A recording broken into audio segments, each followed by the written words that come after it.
minasyaitonirrajim. Bismillahirrahmanirrahim. Assalamualaikum warahmatullahi wabarakatuh. Waalaikumsalam warahmatullahi wabarakatuh. Alhamdulillah rabbil alamin.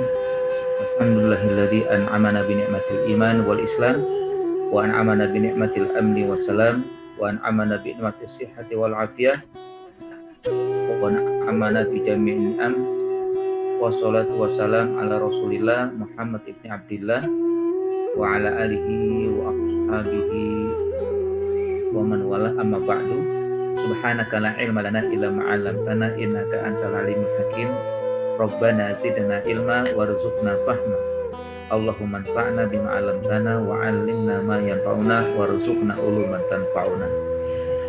Asbahna wasbahan kulillah walhamdulillahi la syarikalah la ilaha illa huwa wa ilaihi nusyur. Asbahna ala fitratil Islam wa kalimatul ikhlas wa ala dini nabiyina Muhammadin sallallahu alaihi wasallam wa ala millati abina Ibrahim hanifa wa ma kana minal musyrikin. Radina billahi robba wa bil islam dina wa bi Muhammadin nabiyyan wa rasulah.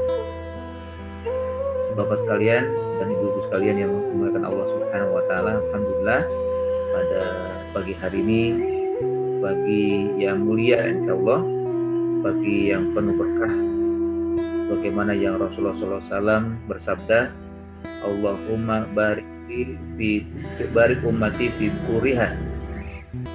Ya Allah, berkahilah umatku di waktu paginya. Dan tentunya kita bersyukur kepada Allah Subhanahu wa taala atas nikmat, karunia, anugerah, baik kesehatan, kehidupan yang damai tentram, dan juga nikmat iman dan Islam, dan berbagai nikmat yang lain. Pada hari ini juga kita berada di salah satu bulan yang dimuliakan dan juga hari-hari yang dimuliakan Allah Subhanahu wa taala.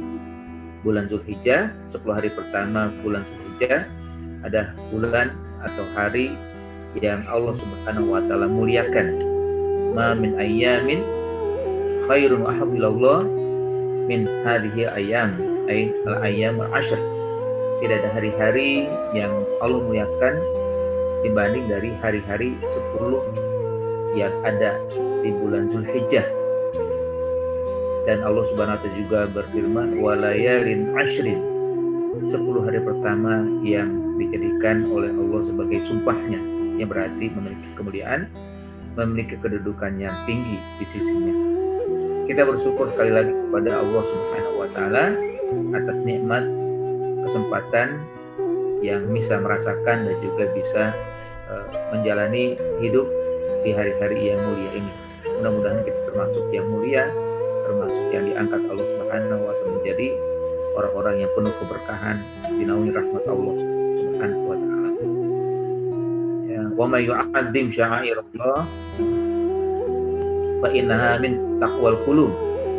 Bagi siapa yang memuliakan syiar-syiar Allah, maka itulah menjadi bukti ketakwaan yang ada di dalam hati.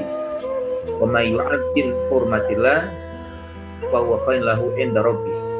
Barang siapa atau bagi siapa yang memuliakan hormat syiar kemuliaan Allah Subhanahu wa taala, maka itulah bagian yang akan mendapatkan kebaikan di sisi Allah Subhanahu wa taala.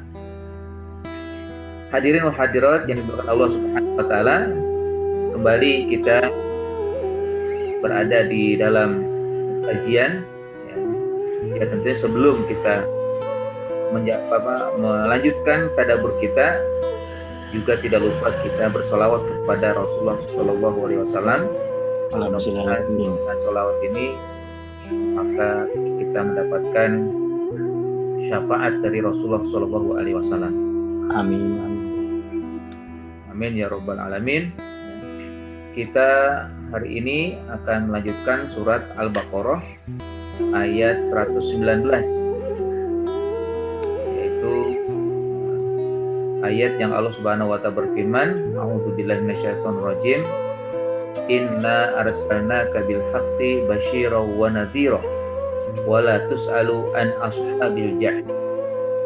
Sesungguhnya kami Allah Subhanahu wa taala telah mengutusmu wahai Muhammad dengan kebenaran memberikan kabar gembira dan peringatan, dan engkau tidak bertanggung jawab atas para orang-orang yang mengingkari bahwa mereka kelak akan menjadi penghuni neraka jahim.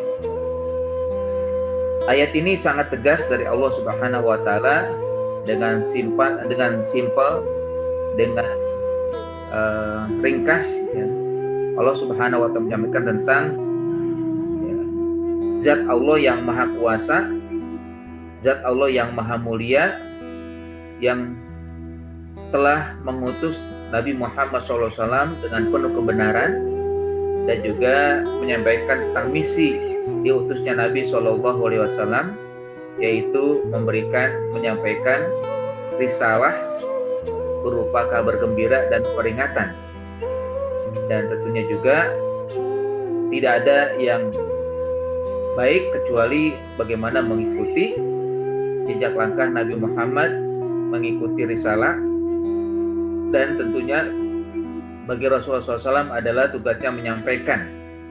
Rasul tidak bertanggung jawab ketika ada yang mengingkari, kecuali yang mengingkari itu hanya akan mendapatkan balasan dari Allah berupa siksa atau juga berupa, ya, balasan, yaitu neraka jahanam.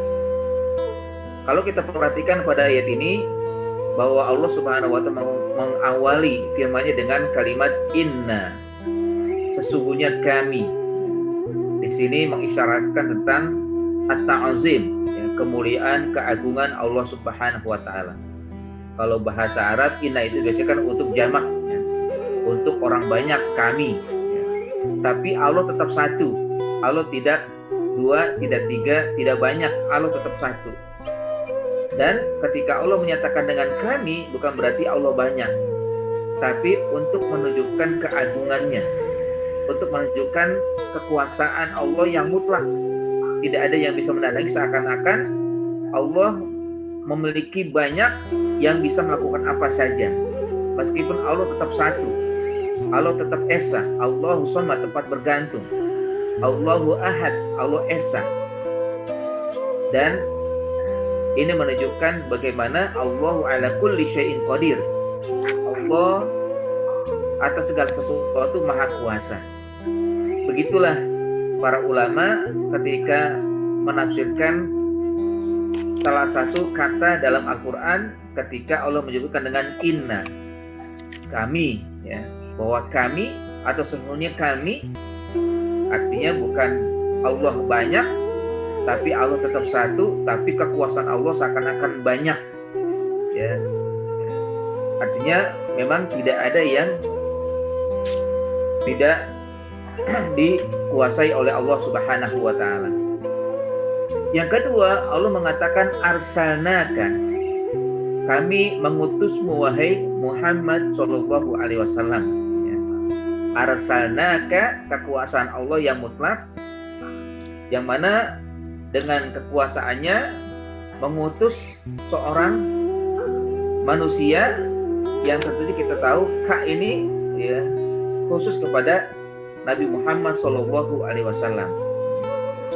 Dari sini dapat kita pahami ada dua hakikat yang Allah Subhanahu wa taala lakukan atau, ya, berikan kepada makhluk berupa manusia. Pertama, arsalna, mengutus. Biasanya yang mengutus itu adalah yang memiliki kekuasaan. Lalu apa yang diutus? Nah, yang diutus ini tentunya ada dua. Pertama adalah sosok pribadi yang memang ditentukan oleh Allah siapa yang diutus. Yang tentunya kita tahu namanya Nabi atau juga Rasul. Nabi yang berarti membawa berita, membawa informasi, ya. Rasul berarti yang diutus. Nah, yang diutus berarti Rasul, ya, seorang manusia yang dipilih oleh Allah Subhanahu wa taala. Ya, siapa itu? Ka, ya. Ka itu artinya kamu. Kamu itu siapa? Muhammad sallallahu alaihi wasallam.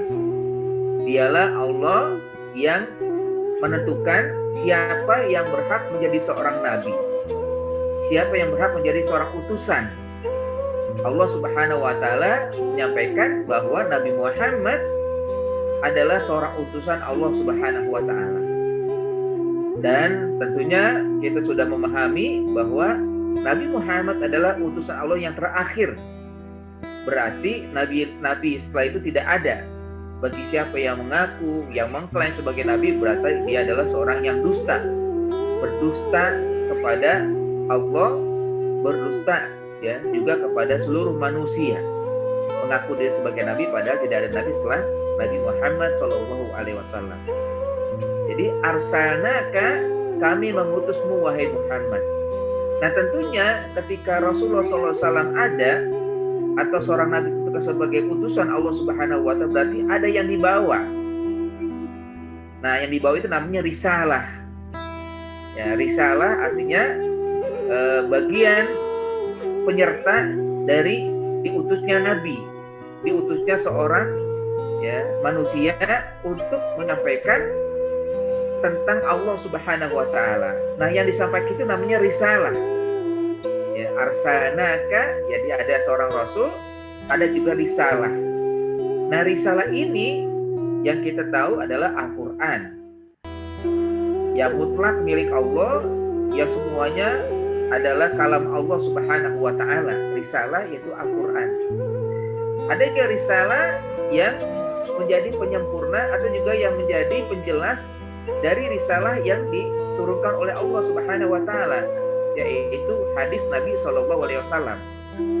Setiap kata yang disampaikan oleh Nabi juga merupakan wahyu, meskipun ada perbedaan antara Al-Quran dengan hadis Nabi SAW. Tapi keduanya merupakan risalah.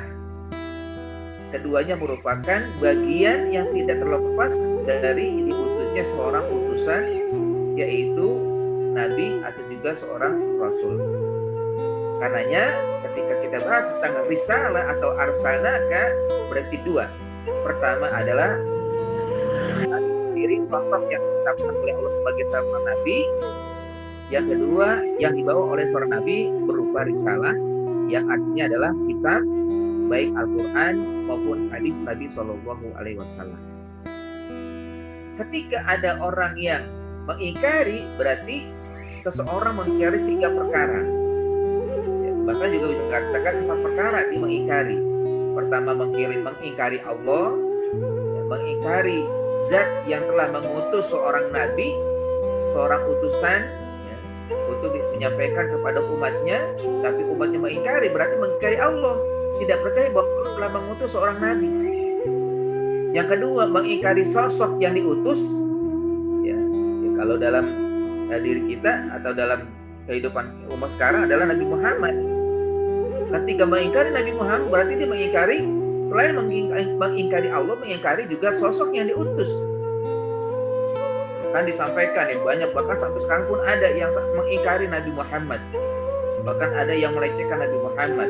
Ini berarti mengingkari Allah, mengingkari seorang utusan. Yang ketiga, mengingkari risalah. Risalahnya apa? Al-Quran diingkari. Jadi berentet gitu ya. Ya, berentet yang diingkari. Selain itu juga mengingkari ya malaikat yang diperintah untuk menyampaikan risalah, ya, menyampaikan Al-Quran kepada seorang utusan, ya secara khusus adalah Nabi Muhammad SAW. Nah, yang unik adalah selain Allah Subhanahu wa taala, meskipun Allah sudah cukup ketika mengatakan inna arsalnaka, tapi Allah Subhanahu wa taala menyertai dengan kalimat bil haqqi, ya, dengan kebenaran. Ya. Allah sendiri dengan perkataannya pasti benar. Allah tidak pernah dusta, Allah tidak pernah mengingkari janji-janjinya. Semua ketetapan Allah pasti benar. Ketika Allah mengatakan inna arsalnaka, itu sudah cukup sebenarnya. Terutama bagi yang beriman, yang sungguh-sungguh keimanannya sudah pasti percaya bahwa Allah telah mengutus Nabi Muhammad. Nabi Muhammad adalah utusan Allah membawa risalah. Tapi Allah tegaskan untuk agar ketika ada keraguan, maka keraguan itu dianggap kekeliruan yang besar. Tidak boleh ada keraguan. Ya. Inna arsalnaka bil haqqi, bahwa kami telah mengutus Muhammad dengan penuh kebenaran. Al-haq artinya kebenaran, lawan dari kebatilan. Tidak ada kedustaan Bahkan hak itu sendiri menghancurkan keraguan.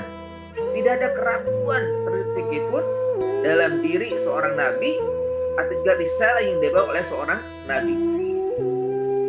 Karenanya di sini Allah Subhanahu wa taala menegaskan dengan tegas-tegasnya, ya tentunya ini juga untuk membantah pada kalimat atau ayat sebelumnya di mana mereka meminta ya seandainya ya kami bisa berbicara bahwa Allah Subhanahu wa taala betul telah mengutus seorang nabi. Wa qala alladziina la ya'lamuna laula yukallimuna Allahu aw ta'tina ayah. Kan gitu ya. Di ayat sebelumnya di ayat 118 Allah mengatakan orang-orang yang tidak memiliki pengetahuan berbicara atau menyampaikan seandainya Allah menyampaikan kepada kami bahwa engkau adalah betul-betul Muhammad seorang nabi. Kan tidak mungkin juga ya, walaupun Allah serba mungkin tapi tidak perlu seperti itu ya. Tidak perlu seperti itu bahwa Allah menyatakan dengan benar bahwa engkau Muhammad adalah utusan nabi disampaikan di hadapan kaum ya, karena keimanan itu tidak perlu pernyataan yang zahir ya, tapi bagaimana manusia itu memiliki insting atau memiliki hati dan jiwa yang beriman. Bahwa keimanan itu butuh adanya keyakinan yang mendalam di dalam diri, tidak perlu bukti. Walaupun bukti memang harus ada, ya maksudnya ya, Allah juga menyatakan dengan bukti. Tapi ketika tidak ada bukti pun, ya, yang penting ada keyakinan, maka kita perlu beriman kepadanya. Contohnya kan, bahwa iman itu kadang-kala melawan atau sulit untuk dicerna dalam logika. Ya. Bagaimana Allah Subhanahu wa taala menguasai alam semesta, ini kan tidak bisa kita cerna kecuali dengan keimanan kita sendiri. Bagaimana Allah Subhanahu wa taala pernah memperjalankan hambanya yaitu Nabi Muhammad dari Mekah ke Masjidil Aqsa dengan dalam waktu 1 malam yang cepat, lalu naik dari bumi ke Sidratul Muntaha. Bagaimana caranya? Nah ini kan secara logika tidak nyampe ya. Tapi ketika iman berbicara maka akan ya sampailah dirinya bahwa Allah Maha Kuasa, Allah pasti bisa untuk melakukan itu. Nah, kita lihat bagaimana juga di sini Allah Subhanahu wa taala menyampaikan inna arsalnaka bil haqq, ya sesungguhnya kami Allah Subhanahu wa taala telah mengutus Muhammad dengan penuh kebenaran. Benar adanya Allah mengutus nabi, benar adanya utusan sosok yang ditentukan oleh Allah yang dikehendaki, yang dipilih yaitu Nabi Muhammad SAW. Benar adanya risalah yang dibawa oleh nabi-nabi ya, oleh Nabi Muhammad secara khusus berupa Al-Quran. Nah dari kalimat ini juga ada 3 pemahaman ya yang bisa kita ambil bagaimana bahwa Allah benar-benar mengutus Nabi Muhammad SAW baik menjadi dalil nakli atau dalil akli ya. Kalau dari secara nakli ayat ini menyatakan bahwa Allah Subhanahu wa taala benar-benar mengutus Nabi Muhammad. Secara dalil aklinya bahwa kelihatan ya, sebelum diutusnya Nabi Muhammad umat manusia dalam keadaan ya kalau di dalam bahasa dikatakan jahiliyah, yaitu dalam keadaan kebodohan yang begitu masif ya, baik dari sisi akhlaknya, dari sisi ibadahnya, dari sisi keyakinannya, dari sisi tingkat kehidupan sosialnya dan berbagai hal ya. Ada yang menyembah berhala, ada yang menyembah api, ada yang menyembah salib, ada yang akhlaknya tidak ya, baik ya, bahkan hukum riba berlaku di sana ya. Ini cara logika ya adalah ya, menurunnya pribadi manusia yang Allah ciptakan ya.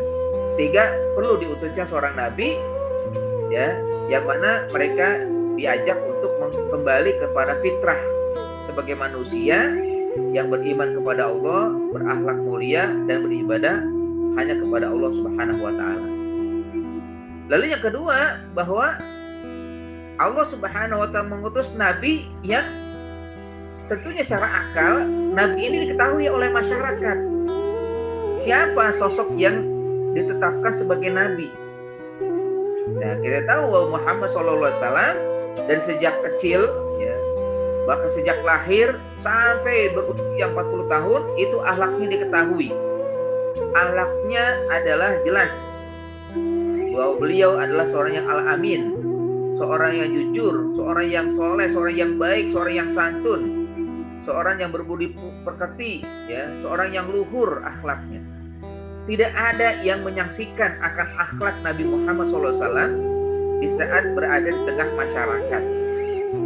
Ya, artinya bahwa arsalnaka, kami mengutus Muhammad, bukanlah ujuk-ujuk datang, ya, tapi sudah dari awal berada di tengah mereka. Tidak disaksikan oleh mereka akan pribadi Nabi Muhammad SAW. Ini ketentuan yang kedua, ya, bahwa ya secara akal disadari dan dipahami oleh mereka demikian. Yang ketiga, bahwa dengan penuh kebenaran, artinya Rasul SAW tidak mengada-ngada, tidak ujuk-ujuk mengatakan saya utusan Nabi Muhammad walaupun tanpa bukti, ya. Tapi Rasul SAW diberikan bukti. Buktinya apa? Mukjizat. Mukjizat yang zahir atau mukjizat yang memang mereka, ya, ketahui dari sisi pribadi atau juga dari sisi-sisi yang lain. Nah, bilhaq, dengan kebenaran itu. Bahkan mereka tahu bahwa Nabi Muhammad bukanlah seorang yang pandai membaca, pandai menulis. Tapi tiba-tiba Rasulullah SAW menyampaikan sesuatu yang kebenarannya tidak disaksikan oleh mereka, bahkan mengalahkan bahasa yang saat itu mereka memiliki puncak kebanggaan dengan bahasa Arab. Lalu turunlah Al-Quran dengan bahasa Arab, tapi tidak seperti bahasa yang selama hidup sehari-hari mereka gunakan. Ini bilhaqti, dengan penuh kebenaran. Tidak ada keraguan, tidak ada kebatilan di dalamnya. Masya Allah, ya, bahwa ayat Al-Quran begitu mendalam. Kita bisa pahami bahwa Allah Subhanahu wa Ta'ala ketika menyatakan inna arsalnaka bil haqqi, sesungguhnya kami Allah yang Maha Agung, yang Maha Mulia, Maha Kuasa, bisa mampu mengutus dan telah mengutus Muhammad, ya, bahwa kami telah menetapkan risalah, ya, dari seorang nabi yang hakikatnya semua itu adalah kebenaran. Tidak ada, ya, keraguan, tidak ada kebatilan di dalamnya. Jadi seorang nabi adalah sosok yang benar, risalah yang disampaikan oleh nabi juga benar, dan Allah juga yang telah mengutus adalah benar. Ya, tidak ada di situ kebatilan, kebohongan, atau juga dibuat-buat seperti halnya yang disampaikan oleh yang lain. Ya. Nah ini, ya, sesuatu yang memang perlu kita pahami. Lalu setelah itu Nabi SAW diutus dengan membawa misi. Misi yang disampaikan di sini dua, ya, yaitu pertama basyiron, yang kedua naziron. Apa itu nazir? Apa itu basyir? Basyir adalah bahwa Rasulullah SAW menyampaikan kabar gembira. Sementara nazir adalah menyampaikan peringatan. Secara umum, basyir wa nazir bisa disatukan bahwa dia merupakan kabar gembira dan juga peringatan bagi orang beriman. Bagi orang beriman nanti menjadi kabar gembira juga peringatan. Maksudnya apa? Kita yang beriman kepada Allah Subhanahu wa Ta'ala, beriman kepada risalah, kepada Nabi Muhammad, akan mendapatkan kabar gembira, diinformasikan tentang kegembiraan yang nanti kelak akan didapat oleh orang yang beriman. Pertama, surga menanti, ya. Pahala juga sudah akan diberi, ya, akan diberi, ya. Begitu juga rahmat akan menaungi, keberkahan akan selalu mengiringi, dan juga tidak akan tersia-sia semua yang kita lakukan dalam hidup ini. Semuanya akan Allah berikan sebagai kabar gembira kepada orang yang beriman kepada Rasulullah SAW. Basyiron, ya. Wahai orang beriman, bergembira kalian, karena kalian akan mendapatkan banyak sekali manfaat bahwa di dunia akan mendapatkan keberkahan, dinaungi rahmat, pahala yang Allah ganjar, bahkan juga kemudahan-kemudahan. Wa may yattaqillaha yaj'al lahu makhraja wa yarzuqhu min haitsu la yahtasib. Barang siapa yang bertakwa kepada Allah, Allah akan berikan kemudahan dari masalah-masalah yang dihadapi dan diberikan rezeki yang datang tidak sangka. Bahwa orang yang beriman tidak akan mengalami kerugian. Orang yang beriman akan mendapatkan pahala yang tidak terbatas, yang tidak terhingga. Falahum ajrun ghairu mamnun, sebagaimana dalam surat At-Tin Allah sebutkan demikian, bahwa mereka orang yang beriman dan beramal soleh akan mendapatkan ganjaran yang tidak terbatas, tidak terhitung, tidak terhingga. Nah, ini semua adalah balasan atau kabar gembira yang disampaikan oleh Nabi Muhammad SAW kepada kita yang beriman. Tapi di sisi lain juga kita mendapatkan peringatan, hati-hati wahai kalian yang beriman, jangan saya sia-siakan keiman kalian, jangan sampai abaikan, jangan sampai kalian tidak mau memahami akan yang Allah telah berikan kepada kalian dalam keimanan sehingga mendapatkan peringatan. Ketika kalian mengingkari, ketika kalian mengabaikan, maka peringatan ada. Bahwa di sana ada neraka, di sana ada balasan bagi yang tidak mau beriman. Di sana ada murka Allah Subhanahu wa taala. Di sana juga rahmat Allah akan jauh darinya. Di sana keberkahan tidak akan mengiringi. Banyak sekali peringatan-peringatan yang Allah Subhanahu wa taala perintahkan kepada Rasul untuk disampaikan kepada umatnya. Jadi basyiran wa nadhiran kepada orang-orang beriman secara umum, kita diingatkan oleh Allah Subhanahu wa taala bahwa ada kabar gembira, ada juga peringatan. Namun ada juga yang secara khusus, di mana basyiran khusus untuk orang beriman, naziran untuk orang kafir, untuk orang yang mengingkari, untuk orang yang suka bermaksiat. Allah berikan peringatan dengan datanya Nabi Muhammad SAW. Basyiran bagi orang beriman seperti tadi sudah saya sampaikan, kabar gembira bagi mereka yang khusus beriman kepada Allah Subhanahu wa taala bahwa mereka akan mendapatkan kebahagiaan baik di dunia maupun kebahagiaan di akhirat. Baik mereka yang beriman akan mendapatkan kabar gembira berupa surga dan ridho Allah Subhanahu wa taala. Makanya sebagaimana dalam surat Ali Imran katakan lil ladina amanu wattaqu lahum ajrun inda rabbihim jannatun tajri min tahtil anhar khalidina fiha wa azwajum mutahharatun wa ridwanun minallah. Bagi orang yang bertakwa, maka mereka akan mendapatkan ganjaran berupa surga, mengalir di dalamnya sungai-sungai, dan juga mereka mendapatkan keridhaan dari Allah Subhanahu wa taala. Kehidupan yang bahagia, kehidupan yang tentram. Bahkan dalam surat An-Nahl juga Allah mengatakan wa may ya'mal minasholihati min zakarin aw unsa wa huwa mu'minun falanuhyiyannahu hayatan thayyibah wa lanajziyannahum ajrahum bi ahsani ma kanu ya'malun. Masya Allah, subhanallah, ya Allah, anugerahkan kepada kami kehidupan yang baik, kehidupan yang tentram, kehidupan yang sejahtera, karena keimanan kami dan amal soleh kami. Yang Allah katakan tadi apa? Wa may ya'mal minasolihat, barang siapa yang beramal soleh, min zakarin aw unsa, baik laki maupun wanita, wa huwa mu'min, sementara dia beriman, falanuhyiyannahu, maka kami akan berikan kehidupan baginya. Subhanallah, lanuhyiyannahu hayatan thayyibah, kehidupan yang tentram, kehidupan yang baik. Ini di dunia. Falanuhyiyannahu hayatan thayyibah. Apapun yang kita alami, kayak sekarang mungkin kita menghadapi COVID-19, tetap kita menganggap inilah kehidupan yang baik untuk kita di sisi Allah Subhanahu wa taala karena keimanan kita. Karena semakin banyak musibah yang kita hadapi, yang kita alami, ujian yang banyak, maka semakin besar peluang kita untuk mendapatkan pahala. Bukan berarti kita akhirnya putus asa, jangan.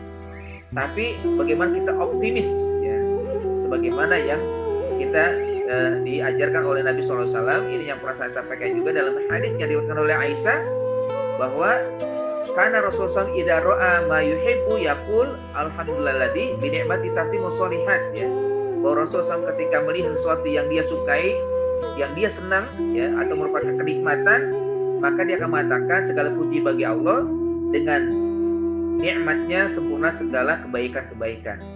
Wa idza ra'a ma yakrahu fa yaqulu alhamdulillah ala kulli halin. Jika beliau melihat dia mengalami sesuatu yang tidak menyenangkan atau musibah yang dihadapi, maka dia akan mengatakan segala puji bagi Allah apapun kondisinya. Nah, sekarang kita berada dalam kondisi yang menurut akal kita tidak enak ya. Menurut pribadi kita tidak menyenangkan ya, pergerakan sempit terbatas ya. Tapi kita tetap mengungkapkan rasa syukur kepada Allah, alhamdulillah ala kulli halin. Segala puji bagi Allah apapun kondisinya. Bahkan dalam hadis lain juga Allah SWT mengajarkan agar kita ridho ya, agar kita mohon kepada Allah dilimpahkan keridhaan oleh Allah Subhanahu wa taala.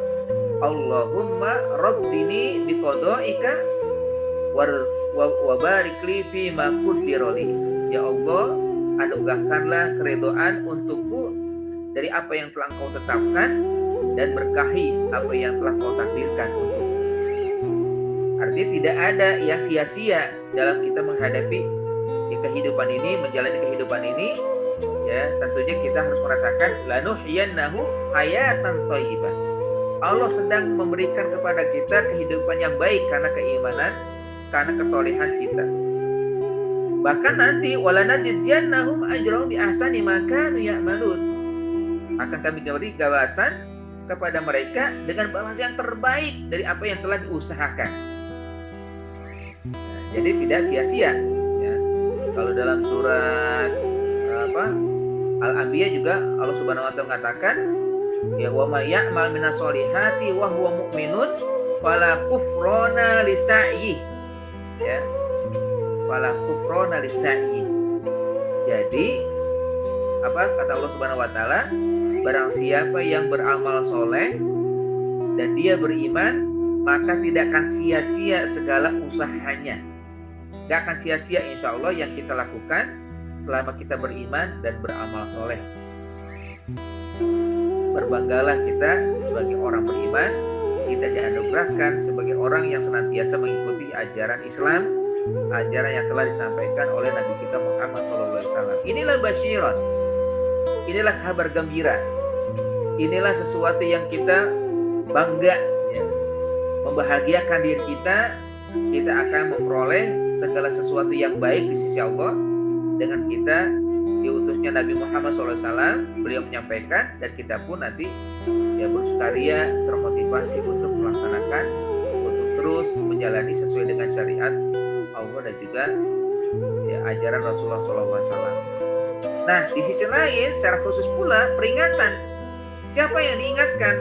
Nah, para ya manusia yang tidak mau beriman, orang-orang yang kafir, orang-orang yang munafik, orang-orang yang fasik, bahwa kalian nanti akan mendapatkan ya, balasan sesuai dengan amal kalian. Diperingatkan oleh Allah Subhanahu wa taala melalui lisan Rasulullah SAW bahwa datangnya Rasul menjadi alasan bahwa kalian tidak akan bisa lepas dari segala ganjaran dan balasan perbuatan-perbuatan. Kalau kalian ingkar, kalau kalian kafir, kalau kalian nifaq, kalau kalian berpura-pura dalam beriman, lisannya mengatakan iman tapi hatinya tidak beriman, atau orang yang beriman tapi fasik, perbuatannya maksiat, banyak sekali melanggar syariat Allah, maka kalian akan mendapatkan peringatan. Berupa apa? Neraka jahanam menanti. Ya, murka Allah juga akan mengiringi. Rahmat Allah akan meninggali, ya, akan menghindari dirinya, ya, bahkan juga keberkahan akan menjauhi dirinya. Ini semua akan terjadi bagi siapa yang tidak mau beriman atau juga dia merasa dirinya muslim tapi perbuatannya di luar dari syariat ketetapan Allah Subhanahu wa taala. Inna arsalnaka bil haqqi basyiran wa nadhiran. Sesungguhnya kami Allah Subhanahu wa taala yang Maha Kuasa telah mengutus wahai Muhammad dengan penuh kebenaran, tidak ada keraguan, tidak ada kebatilan di dalamnya, sebagai pembawa kabar gembira dan juga menyampaikan peringatan-peringatan. Ini pernah dilakukan oleh Rasulullah SAW ya, di saat awal beliau melaksanakan dakwahnya, terutama peralihan dari dakwah Syriah kepada dakwah Jahiliyah. Beliau mengumpulkan seluruh warga Mekah berkumpul di dataran yang di sekitarnya ada gunung-gunung, terutama Gunung Kubais. Maka Rasulullah SAW menyampaikan kepada khalayak ramai, bagaimana pendapat kalian wahai Fulan, wahai Bani Hashim, wahai Bani Muttalib, dan juga wahai Quraisy, jika aku mengatakan di balik gunung sana ada tentara yang siap menyerang kalian, apakah kalian percaya? Maka dengan serentak mereka mengatakan, tentunya kami percaya ya Rasul, ya Muhammad, karena tidak pernah kami menyaksikan kamu berbuat dan berkata bohong. Maka kata Rasulullah SAW, ketahuilah bahwa aku datang menyampaikan peringatan kepada kalian, takut akan api neraka. Berkatalah la ilaha illallah, berimanlah kepada Allah Subhanahu wa taala. Ini peringatan ya, langsung diperingatkan oleh Rasulullah SAW bahwa dirinya datang untuk menyampaikan dan hati-hati dari azab Allah Subhanahu wa taala. Oleh karena itu berimanlah. Tapi tentunya ya, ada yang beriman, ada juga yang malah bertambah kekufuran dan keingkaran, terutama Abu Lahab. Sehingga pamannya ini mengatakan, alihada jama'tana ya Muhammad tabban laka, atau tabban laka ya Muhammad alihada jama'tana. Celaka kamu wahai Muhammad, hanya untuk ini kami dikumpulkan, hanya untuk menyampaikan peringatan ini. Tapi Rasulullah SAW tidak menjawab kecuali turunlah surat Al-Lahab memberikan dan menyampaikan bahwa Abu Lahab akan celaka. Tabbat yada Abi Labi wahtab. Nah, ini adalah sesuatu yang jelas kan, bahwa ini merupakan bagian daripada ketetapan yang Allah Subhanahu wa taala telah jelaskan. Allah yang menetapkan siapa saja yang dipilih untuk menjadi seorang utusan. Nah, sudah ditetapkan bahwa Rasulullah Muhammad SAW adalah seorang utusan yang benar, tidak ada keraguan atau juga tidak ada kebatilan di dalamnya. Nah, di ujung ayat ini Allah ingatkan bahwa seorang nabi hanyalah menyampaikan baik kabar gembira maupun peringatan. Adapun nanti yang mengingkari, tidak ada tanggung jawab dari Nabi SAW kecuali diserahkan kepada Allah Subhanahu wa taala. Wala tus'alu an ashabil jahim. Dan kamu wahai Muhammad tidak akan diminta pertanggungjawaban atas penghuni neraka jahim. Siapa mereka? Yang kafir. Siapa mereka? Yang munafik. Siapa mereka? Yang bermaksiat, yang akhir hayatnya su'ul khotimah. Mereka menjadi penghuni neraka jahim, dan Nabi Muhammad berlepas diri dari mereka, karena mereka lah yang melakukan itu, bukan Nabi Muhammad yang tidak pernah menyampaikan kepada mereka. Rasulullah sudah jelas, Allahumma ballagtu, kalau Nabi selalu telah menyampaikan, selalu mengatakan demikian, Allahumma hal ballagtu fashhad, ya Allah aku telah menyampaikan, saksikanlah bahwa aku sudah menyampaikan. Nah, ini juga tentunya kepada kita sebagai pelanjut risalah, kita juga punya keterangan ya, bahwa diri kita juga punya kewajiban untuk menyampaikan risalah. Dan kalau misalkan setelah kita sampaikan ya, baik yang kita ketahui ya kita sampaikan kepada mereka, lalu mereka mengingkari, kita berlepas diri dari mereka, ma'ziratan ila rabbikum wa la'allahum yattaqun. Kita berlepas diri dari mereka, kita berharap mereka mendapatkan apa yang sudah kami sampaikan dan agar mereka bertakwa. Wala tus'alu an ashabil jahim. Jangan merasa putus asa ketika mereka tidak mau mengikuti apa yang disampaikan. Wala tus'alu an ashabil jahim. Jangan merasa bahwa apa yang sudah dilakukan oleh setiap orang untuk menyampaikan salah lalu tidak ada sambutan yang baik, sia-sia. Karena tidak ada sia-sia yang dilakukan oleh setiap hamba. Kan hakikatnya begini, bahwa ketika kita sampaikan risalah, kita sudah mendapat pahala. Satu pahala kita sudah dapatkan karena risalah yang kita sampaikan. Al-Quran yang kita tahu, hadis yang kita tahu, kita sampaikan, ya. Maka ini menjadi kebaikan, ya. Wa man ahsanu qawlan mimman da'a. Siapakah yang terbaik dari orang yang menyampaikan, orang yang berdakwah kepada manusia ya dari kebaikan-kebaikan yang Allah berikan kepadanya. Memang da'a ilallah, ya. Siapa yang terbaik? Tentunya orang yang berdakwah. Tidak ada yang lain. Kedua, kalau sampai ada yang mau mengikuti, subhanallah, ya. Ketika ada yang mengikuti, mau melaksanakan yang kita sampaikan, maka pahala darinya akan terus mengalir untuk yang menyampaikan risalah, untuk menyampaikan dakwah itu. Ini kebaikan yang kedua, bahkan berlipat ganda terus akan mendapatkan setiap kali yang melakukannya. Setelah dia mendapatkan lalu mau mengikuti, maka yang menyampaikan pertama kali akan mendapatkan. Ini yang kedua. Nah, yang ketiga, bahwa kebaikan akan juga diberikan oleh Allah berupa surga oleh karena dakwahnya, ya, dakwah yang disampaikan.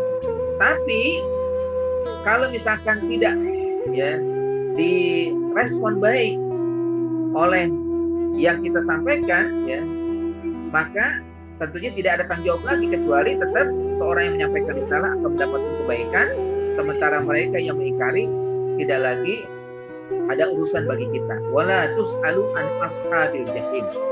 Kalian tidak akan diminta kenapa mereka masuk neraka jahanam, kenapa mereka menjadi penghuni neraka, tidak akan ditanya, karena sudah jelas al-hujjah balighah. Alasan-alasan sudah jelas, tegas disampaikan. Nabi Muhammad telah menyampaikan, sahabat telah menyampaikan, para ulama telah menyampaikan, kita pun yang menjadi pelanjut risalah juga sudah menyampaikan kepada mereka. Maka la tus'alu an ashabil jahim, agar kita tidak berputus asa, agar kita tidak merasa sia-sia yang sudah dilakukan. Bahkan seorang ulama menggambarkan, ya, dari orang yang menyampaikan risalah itu paling tidak ada tiga hal yang mungkin bisa dirasakan, bisa dialami. Yang pertama, dia mendapatkan al-fawz al-mubin, mendapatkan kemenangan yang nyata. Apa itu kemenangan yang nyata? Ya, ketika risalah, ketika dakwah disampaikan, respon, ya, diterima dengan baik, ya, responnya baik, ya. Maka inilah kemenangan nyata dilihat, ya.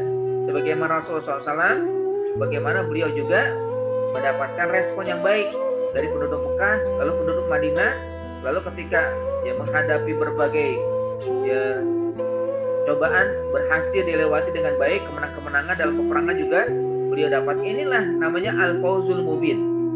Allah berikan langsung, ya, Allah berikan langsung, ya, hasil yang sudah disampaikan. Ya, kita berharap memang mendapatkan seperti yang pertama ini, ya. Tapi kalaulah mungkin belum direspon dengan baik sampai berlanjut usia panjang, ya, karena dakwah juga panjang, ya, tapi ada yang melanjutkan dari anak-anak atau cucu yang melanjutkan, dan kita sudah melaksanakan itu, maka ini menjadi jembatan, disebut dengan al-qantoroh, yang menjadi penghubung kita sekarang ini menyampaikan, lalu dipahami oleh generasi setelah ini, ya, bahwa dulu orang tua telah menyampaikan dakwahnya dengan baik, walaupun respon tidak positif dari yang disampaikan atau yang, ya, dilakukan oleh masyarakat, tapi nanti dilanjutkan oleh generasi kedua atau generasi ketiga. Ini namanya diri kita sebagai kontoroh, ya, sebagai penghubung, jembatan penghubung antara generasi yang sekarang ke generasi yang akan datang, sehingga mereka melanjutkan risalah lalu akhirnya mendapatkan hasil. Ya, sementara kemungkinan yang ketiga yaitu sebagai ma'zirah ila rabbikum wa la'allahum yattaqun. Ya, kita akan menyampaikan alasan, ya, la tus'alu an ashabil jahim. Kita tidak akan minta jawaban kenapa mereka tidak mau menyambut dan merespon, karena semuanya sudah jelas, ya, sudah disampaikan. Masya Allah, subhanallah, walhamdulillah, wala ilaha illallah, wallahu akbar. Inilah, ya, ayat yang menegaskan tentang risalah yang Allah sudah tetapkan di hadapan, ya, manusia, ya, kalau secara khusus di hadapan Bani Israel, tapi secara umum di hadapan seluruh manusia, bahwa Rasul telah diutus oleh Allah dengan penuh kebenaran, risalah yang disampaikan juga dengan kebenaran, tidak ada campur tangan dari Rasulullah SAW, dan Rasulullah SAW, ya, membawa risalah ini untuk memberikan kabar gembira bagi yang beriman dan peringatan bagi orang yang kafir, atau peringatan juga bagi kita jangan sampai kita mengabaikan keimanan yang sudah Allah berikan. dan la tus'alu an ashabil jahim. Rasul tidak bertanggung jawab kalau misalkan sampai ada yang ingkar, sampai yang kufur, sampai yang tidak beriman, apalagi sampai mereka yang menjadi orang yang senantiasa memusuhi Allah, memusuhi Rasul. Rasul sudah menyampaikan dengan jelas, dengan tegas, la tus'alu an ashabil jahim, jangan sampai Allah Subhanahu wa taala ya memasukkan ya mereka kecuali mereka akan mempertanyakan diri sendiri apa yang sudah mereka lakukan. Kenapa tidak beriman? Kenapa tidak mau mengikuti? Kenapa tidak mau merespon segala sesuatu yang sudah disampaikan oleh Rasul utusan Allah Subhanahu wa taala.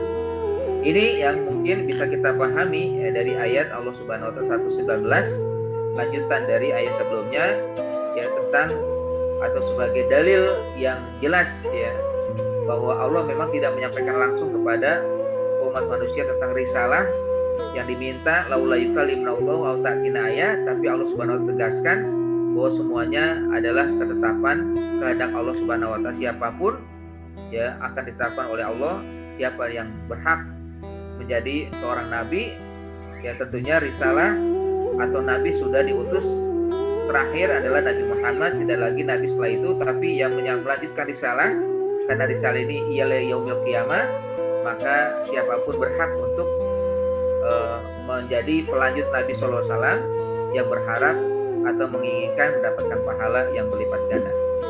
Lebih kurang mohon maaf, aku lupa lihada ya. Assalamualaikum warahmatullahi wabarakatuh. Waalaikumsalam warahmatullahi wabarakatuh. Ustadz boleh nanya Ustadz? Ya silakan Bu. Assalamualaikum warahmatullahi wabarakatuh. Waalaikumsalam warahmatullahi wabarakatuh. Ini ada saya mau bertanya masalah dakwah. Dakwah itu memang dimulai dari keluarga ya Ustadz ya. Wa anzir ashiratakal aqrabin ya Ustadz ya. Ini gimana hukumnya bila orang tua sudah memberi peringatan pada anaknya, misalnya masalah sholat, masalah aurat dan segalanya gitu ya sebagainya, lalu sampai kita meninggal istilahnya belum dijalankan oleh anak kita gitu, padahal kita sudah memberikan peringatan berkali-kali. Nah ini apakah kita nanti bertanggung jawab di hadapan Allah, karena ini kan suatu hal yang dapat hidayah juga dari Allah. Antaranya anak tersebut misalnya dengan mengatakan aku kan belum dapat hidayah dari Allah gitu. Nah ini salah siapa gitu Ustaz? Ya itu aja ya Ustaz ya. Makasih. Assalamualaikum warahmatullahi wabarakatuh. Waalaikumsalam warahmatullahi wabarakatuh. Betul sekali ya Bu, bahwa dakwah itu al-aqrab wal-aqrab ya, yang lebih dekat dan terdekat ya. Maka sampaikan risalah kepada yang lebih dekat ya, kalau seorang suami kepada istrinya, orang tua kepada anaknya ya.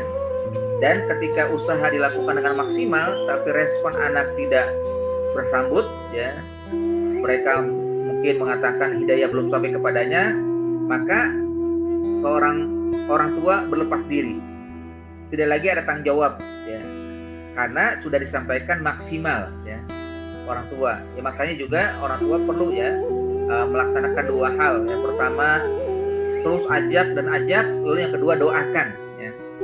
Berdoa kepada Allah ya, di siang hari mengajak, di malam hari berdoa.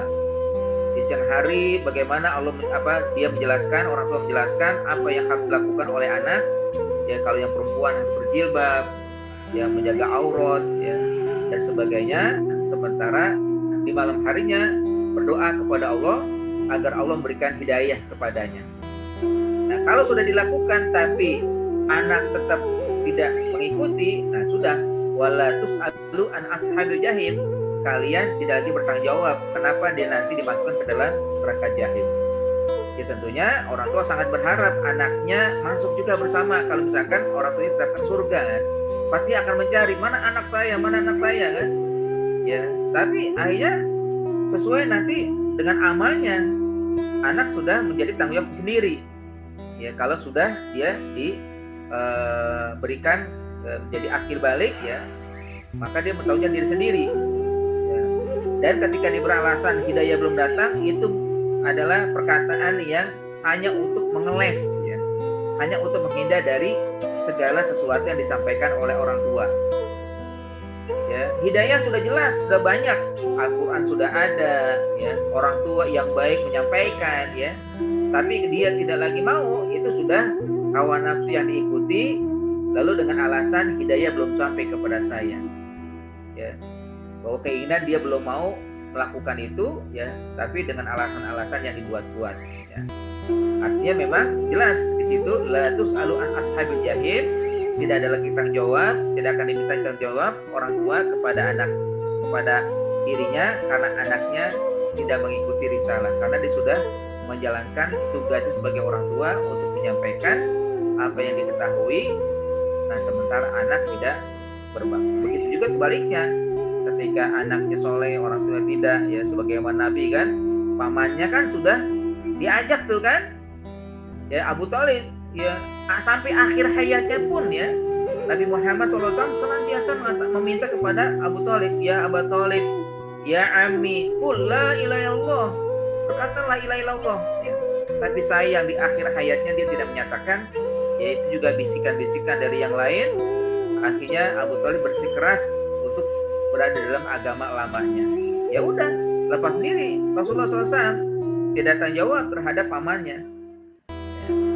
Nah itu, ya, maksimalnya begitu kan, maksimalnya adalah di ujungnya, ya, titik nadirnya sudah dilakukan, ya, bahwa dirinya sudah melaksanakan tugas dengan sebaik-baiknya. Wallahu a'lam, itu Bu. Ya. Baik, ada yang lain mungkin?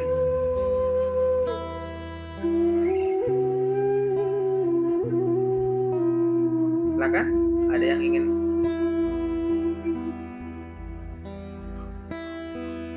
tanya lagi?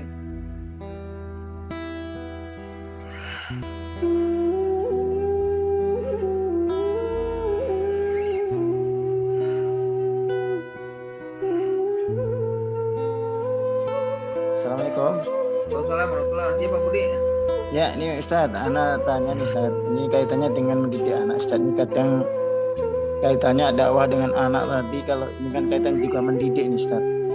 Ana merasakan mungkin dalam mendidik ini mungkin dengan kurang aksan dalam penyampaian.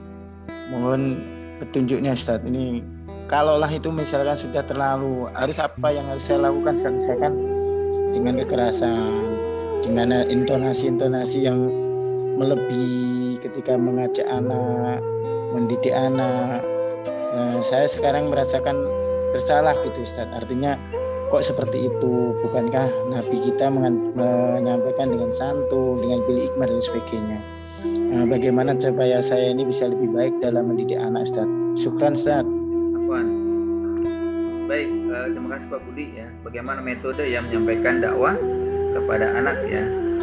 Ya tentunya memang sebagaimana yang pernah juga saya sampaikan, bahwa Al-Quran itu menyampaikan cara, ya, metode untuk dakwah itu, apalagi kepada anak. Pertama dengan qaulan lainan, berkata yang lembut, yang, ya, lunak gitu kan. Yang kedua juga dengan qaulan kariman, qaulan yang perkataan yang memuliakan, bagaimana menghargai, ya, pribadi-pribadi anak, ya.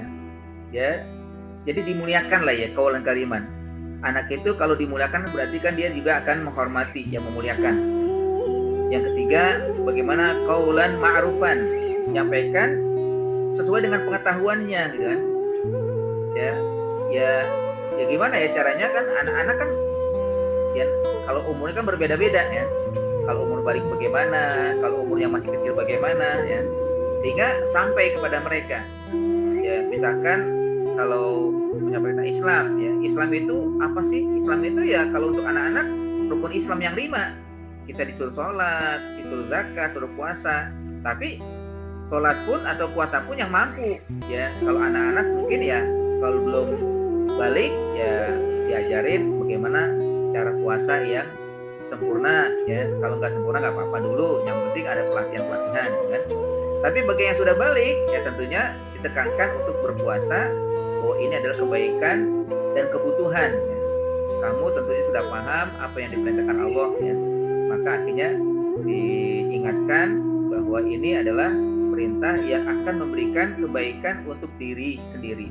Makanya dikatakan ibadah itu bukan sekadar kewajiban tapi kebutuhan. Sebagaimana kita butuh makan sehari 3 kali. begitu juga dengan sholat, dengan puasa, dengan zakat kalau ada kemampuan dan sebagainya. Dan juga yang terakhir dalam kata qaulan balighon, perkataan yang tegas ya. Ya tentunya ketegasan sesuai dengan tempatnya ya.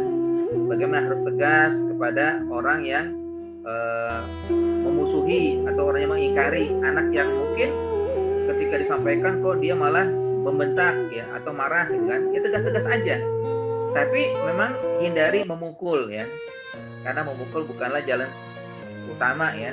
Tapi dengan tegas bagaimana sampaikan ketegasan dari orang tua bahwa ya saya sebagai orang tua memberi tanggung jawab kepadamu ya. Kalau aku sudah menyampaikan tapi kamu tidak menerima, bahkan menolak dengan tegas, apalagi yang bisa saya sampaikan agar saya bisa memberikan atau juga kamu mau menerima ya. Dan saya tidak akan melakukan seperti yang dilakukan oleh Fir'aun misalkan ya, dengan keras ya, enggak ya. Nah, itu cara jalan ya. Bagaimana Rasulullah SAW disaksikan oleh Anas bin Malik ya, bahwa beliau mengatakan saya 10 tahun bersama Nabi tidak ada pernah kata-kata yang saya dengar kata-kata kata cis, kata ya, kata marah, kata apa, enggak ada. Itu saksi yang dialami oleh seorang sahabat Anas bin Malik yang hidup bersama Rasulullah SAW selama 10 tahun. Begitu juga dengan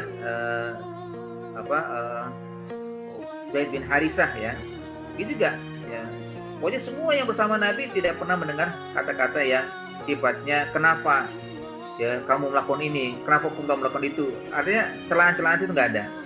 Nah, itulah yang memang bisa dipahami oleh orang tua ya, menyampaikan dakwah kepada anak atau juga ketika disampaikan dakwah kepada yang lain. Wallahualam Pak Budi. Ya. Baik, alhamdulillah waktu sudah pukul jam 7:02. Kita cukupkan sementara di sini. Insya Allah kita kembali besok dalam kajian Fawaid Quraniyah. Terima kasih atas kehadirannya. Mudah-mudahan Allah senantiasa memberikan kepada kita kesehatan, memberikan perlindungan, dan juga kepada anak-anak kita. Mereka mau mengikuti langkah yang kita sampaikan, dakwah yang kita sampaikan, dan juga mereka seperti kita ya, mau ya melaksanakan apa yang kita laksanakan ya. Dan tentunya anak adalah dambaan kita ya, agar kita berkumpul di dunia dan juga berkumpul di akhirat atau di surga Allah Subhanahu wa taala. A'udzubillahi minasyaitonir rajim. Bismillahirrahmanirrahim. Alhamdulillahirabbil alamin, hamdan syakirin, hamdan na'imin, hamdan yuwafi ni'amahu wa yukafi mazidah. Ya Rabbana lakal hamdu wa lakal syukru kama yanbaghi li jalali wajhikal karim wa 'azimi sultanik. Allahumma sholli ala sayyidina Muhammad. Allahumma ighfir lana wa liwalidina warhamhum kama rabbawna shighara. Allahumma ij'alna muqima sholati wa min dzurriyyatina rabbana wa taqabbal du'a. Rabbana hab lana min azwajina wa dzurriyyatina qurrata a'yun waj'alna lil muttaqina imama. Allahumma inna nas'aluka ridhaka wal jannah wa na'udzubika min sakhatika wan nar. Allahumma dafa'anna al bala wal ghala wal fahsya wa ta'un wal fitan wal mihan ma zahara minha wa ma batan bi rahmatika ya Allah ya Rahmanur Rahim. Rabbana rabbina bi qadaika wa barik lana fi ma qaddara lana. Rabbana rabbina bi qadaika wa barik lana fi ma qaddara lana. Rabbana atina fid dunya hasanah wa fil akhirati hasanah wa qina adzabannar. Wa sallallahu ala sayyidina Muhammadin wa ala alihi washabihi wasallam. Subhana rabbika rabbil izzati amma yasifun wa salamun alal mursalin walhamdulillahi rabbil alamin. Alhamdulillahirabbil alamin. Kita tutup dengan doa kafaratul majlis. Subhanakallahumma wa bihamdika asyhadu an la ilaha illa anta astaghfiruka wa atubu ilaik. Terima kasih. Assalamualaikum warahmatullahi wabarakatuh.